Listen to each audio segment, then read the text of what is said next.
Bonjour à tous, Bonjour à toutes. bienvenue dans cette vidéo dans laquelle nous allons réfléchir à la place de la créativité dans le coaching. Alors, je suis Anne-Laure Dabo, je suis coach professionnelle et co-dirigeante du centre de formation Z-Pro. Je m'appelle Cécile Neville, je suis psychologue et coach professionnel et je ne sais pas si vous connaissez, mais il y a un test en psychologie positive qui s'appelle le test des forces de caractère. Et dans ce test, il y a 24 forces qui sont parmi les plus connues et les plus utiles pour s'épanouir. Dans ces forces, il y a la créativité. Et moi, personnellement, ma créativité, elle est toujours dans mon top 5 de mes forces. C'est vraiment quelque chose qui est naturel et qui est spontané chez moi. Mais ce n'est pas le cas de tout le monde. Et surtout, j'ai en tête plein d'exemples. Quand des personnes se retrouvent avec la force créativité dans leur classement, se disent « mais moi, je ne suis pas du tout créative ». Parce que qu'est-ce que c'est que la créativité? En tout cas, qu'est-ce que les gens pensent que c'est? Il y a l'amalgame souvent fait entre ce qui est artistique et voilà. la créativité, c'est-à-dire la recherche aussi d'idées, quand on est, par exemple, face à un problème, ou même sans être dans un problème. Par exemple, moi, ma créativité, elle fait partie de comment je vais améliorer ma vie au quotidien. C'est ça, et là, la créativité, elle est là. Et donc souvent, les gens ne se trouvent pas créatifs parce qu'ils ne font pas de peinture, ils ne font pas de dessin, de danse, de chant, de couture, de photo, voilà, tout ce qui est pour eux artistique, tout ce qui est créatif doit être artistique.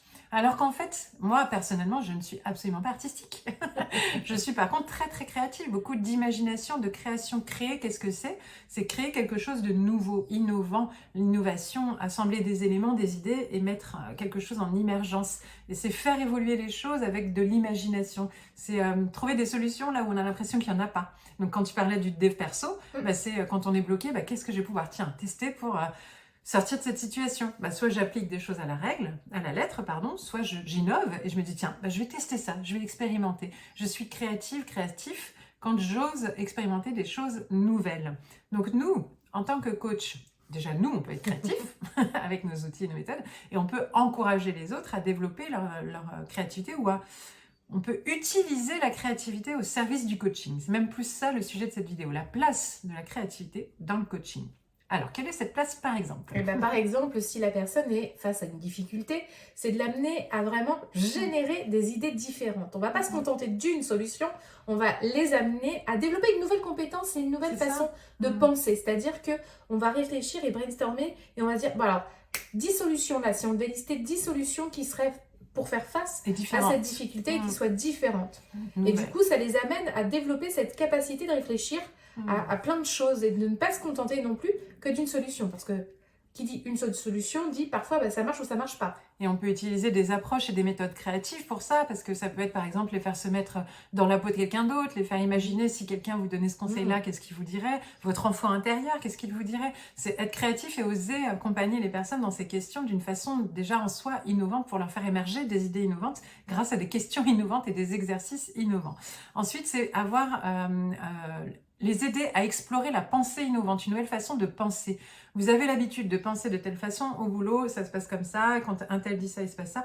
Et si on pensait différemment, il se passerait quoi? Et si dans la famille, non, on ne peut pas parce que tous les soirs, on mange à table à telle heure, etc.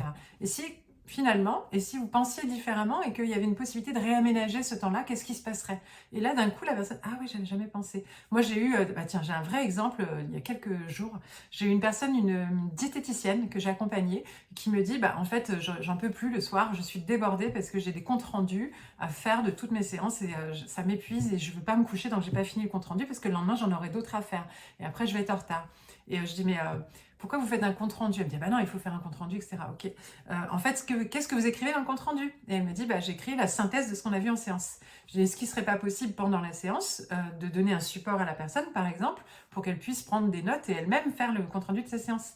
Elle me dit, et là, un insight, si vous avez vu, il y a une vidéo qui s'appelle Comment créer des insights. Elle se dit, oh, j'avais jamais pensé, mais c'est trop une bonne idée. Elle pourrait écrire du coup, et du coup, voilà. Je dis, oui, ok, est-ce que c'est envisageable, par exemple, qu'elle fasse ça? Est-ce que du coup, vous auriez moins de choses à écrire? Ah oui, là, j'aurais plus rien à écrire derrière. Je fais, waouh, là, on vient de gagner des heures de travail juste en une idée, une pensée différente. Et donc, elle était hyper heureuse parce que elle n'avait pas pensé une autre perspective, en fait. Pour elle, c'était... La façon de penser, c'est que je travaille, je fais mon compte-rendu. Et non pas penser simplement, et si la personne faisait son compte-rendu, et à la fin de la séance, me faisait un bilan de son compte-rendu. Et elle n'a plus qu'à faire une rectification, un ajustement si besoin. Et là, d'un coup, son métier a complètement changé. Elle a gagné des heures de vie. Il y a eu un vrai changement concret dans sa vie, juste par une pensée innovante. Donc, deuxième possibilité, accompagner le développement de la pensée innovante. On va les amener aussi à explorer les objectifs et leurs passions pour montrer aussi à quel point, quand on est dans quelque chose qui nous passionne, d'un coup, cette capacité à être créatif sur des idées arrive beaucoup plus facilement. Et du coup, c'est comment intégrer cette façon de faire, cette façon d'agir par rapport à cette passion pour l'amener au sein même des objectifs qu'on se fixe. Et donc, de cette manière, moi, je dis un tout le passionné temps, de sport, et on il peut va trouver des carrément lui solutions dire pour plein de choses. comment vous feriez là si vous deviez sauter au-dessus de la haie et que vous êtes fatigué ce jour-là. Il trouverait des idées. Bah là, pareil, comment vous pouvez faire là pour gérer votre enfant qui est en crise. En fait. Il y a une chose que moi j'aime bien dire aussi, par exemple, moi dans ma vie personnelle, il y a des activités que j'aime un peu moins. Ça me passionne beaucoup moins. Comment ça? Tout n'est pas génial. Mais par contre, il y a une chose qui est géniale, c'est que j'utilise ma créativité que j'ai naturellement dans d'autres domaines, dans les domaines que j'aime un peu moins, pour amener un petit peu de fun et que ça devienne génial et que j'y prenne un minimum de plaisir. Finalement, c'est presque les accompagner à se poser les bonnes questions aussi. La créativité, elle vient parce qu'on se pose les questions plutôt que de subir. C'est de se dire, tiens, comment je pourrais faire quelque chose d'original pour changer cette situation. Donc, rien que la question en soi va générer la créativité et va permettre aux personnes d'avancer. Il y a une autre source de créativité, c'est la visualisation, lui faire partir et imaginer. Et donc là, l'imaginaire prend tout son sens dans l'imagination.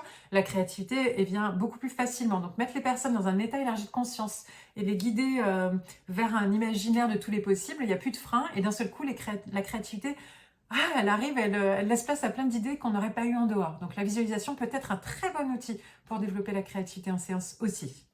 La création d'un plan d'action qui soit unique, individuel à la personne et donc personnalisé, ça va les amener aussi à développer leur créativité. Et parce qu'il va falloir, c'est pas le plan d'action général. Il y a un protocole général, il l'applique à la lettre, ou alors c'est le sien. Ils sont créatifs et ils se l'adaptent, et ils se l'approprient. Et nous, c'est ça notre rôle en fait, de coach et d'aider la personne à dire voilà, il existe des protocoles tout faits, mais comment vous pouvez vous l'approprier? C'est même pas à nous de leur dire comment faire, c'est les aider à imaginer comment ils peuvent s'approprier selon leur goût, selon leurs habitudes, leur temps, leurs moyens financiers, etc. aussi. Et puis enfin, aussi quand même, pour refaire la boucle de début, oui, il y a quand même une part d'artistique possible dans la créativité, parce qu'évidemment, on exprime aussi sa créativité au travers de l'art, donc on peut tout à fait laisser de la place à l'artistique dans nos séances de coaching et aider les personnes au moyen de support, de médium de coaching créatif et artistique. Le dessin, la danse, l'art-thérapie, la musicothérapie, etc. Évidemment que là, la créativité va pouvoir laisser place, prendre sa place et aider la personne à atteindre ses objectifs au travers de ces supports plus artistiques aussi. Ça fait partie quand même des solutions possibles.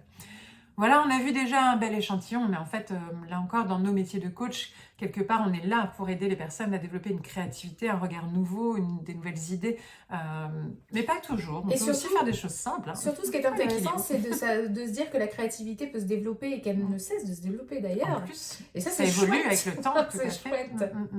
Donc voilà comment on peut, nous en tout cas, en tant que coach professionnel, développer à la fois notre créativité dans nos approches et à la fois la créativité des patients et des clients dans leur façon de voir et de vivre leur vie, et au sein de la séance, comment on peut s'appuyer sur cette créativité avec plein d'approches différentes. On a une formation spécialement consacrée à tout ce sujet-là avec plein d'outils créatifs de coach qui s'appelle Créa Coaching. D'ailleurs, on lui a même donné un nom. Je crois que c'est 21 outils, outils créatifs et ludiques pour accompagner les personnes. Vous pourrez les découvrir sur le site zenproformation.com.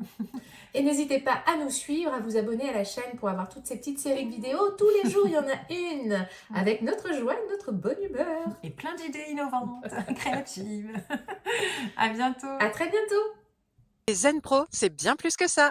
C'est aussi un centre de formation sur lequel vous allez pouvoir retrouver une formation pour devenir coach et encore d'autres des tas de formations pour découvrir des outils d'accompagnement. Des formations pour vous spécialiser en tant que coach pour enfants, pour ados ou pour parents. Et puis aussi des outils comme la PNL, l'analyse transactionnelle ou la psychologie positive qui est notre spécialité. Mais déjà, nous sommes heureuses de pouvoir vous offrir un échantillon. Une formation spécialement conçue pour vous. 3 outils d'intelligence émotionnelle à utiliser dans le cadre de vos accompagnements individuels ou de groupe que vous allez avoir offerts et à tester rien que pour vous. Vous allez pouvoir voir si du coup nos formations vous conviennent, si le format est adapté. Vous pouvez aussi venir renforcer votre réseau de professionnels au sein du groupe Facebook du réseau des coachs inspirants et épanouis. On vous dit à très bientôt. À bientôt.